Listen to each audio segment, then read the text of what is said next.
I recorded the message 3 times before I stopped trying to sound brave. Each time my voice cracked in the same place right after I said your name. It's strange, isn't it? How silence can feel so much heavier than words ever could. I always imagined losing you would be loud, you know? Like one of those dramatic movie scenes where the world just stops, the music swells, and suddenly in that moment, I understand everything. But it wasn't like that at all. Instead, it was just a Tuesday. My coffee went cold on the counter. My phone stayed quiet, a dark, silent screen. And just like that, there was a new version of my life, a reality where you would never walk through the door again. People always tell you to be strong, but they never really explain what that means. It's such a vague instruction for something so heavy. Strength, I've learned, is waking up in the morning and pretending your chest doesn't ache with every breath you take. It's the little performances we put on every day. It's answering messages with a simple "I'm okay," because the truth, the real, messy, complicated truth, would take far too long to explain. It would demand more from people than they are willing to give, and more from me than I have the energy to share. So, "I'm okay" becomes the shield, the wall I put up to keep the world at a manageable distance.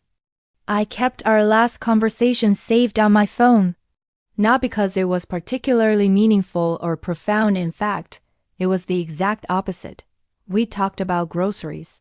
I think you needed milk. We talked about the weather, how it was supposed to rain later that week. We talked about all the mundane, ordinary things that always assume there will be a tomorrow. That's the cruelest part of it all, I think. The casualness of the end. Grief isn't just about missing someone. It's about mourning all the futures that disappeared along with them. It's realizing how many branching timelines, how many potential memories were erased in an instant.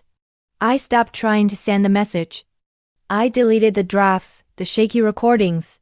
I stopped because I knew deep down that you wouldn't hear it. But the need to say it, that never went away. I needed to put the words out into the universe anyway.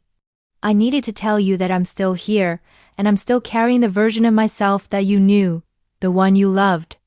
I hold on to her tightly, especially on the days when I look in the mirror and do not recognize the person staring back at me.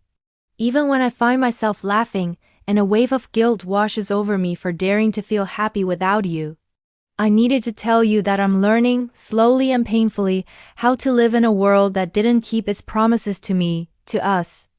Sometimes, late at night, when the house is still and the world outside is quiet, I let myself imagine that you're listening, not responding, not speaking back, just understanding. And maybe, just maybe, that's enough. Maybe love doesn't need a grand finale or a neat and tidy ending. Maybe it just changes its form, its shape, and it follows us quietly through life, like a shadow that never leaves our side, a silent companion. So this is it. This is the message I never sent. I miss you in the small moments. I miss you most when nothing is even wrong. I'll see a bird land on the fence, or watch a scene in a movie, and my first thought is still to turn and share it with you. I'm still here, and I'm learning how to be. And if by some miracle you can hear this, thank you. Thank you for loving me when you did.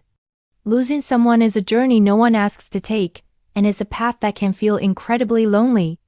If you're walking this path too, please know you're not alone. There are people who understand.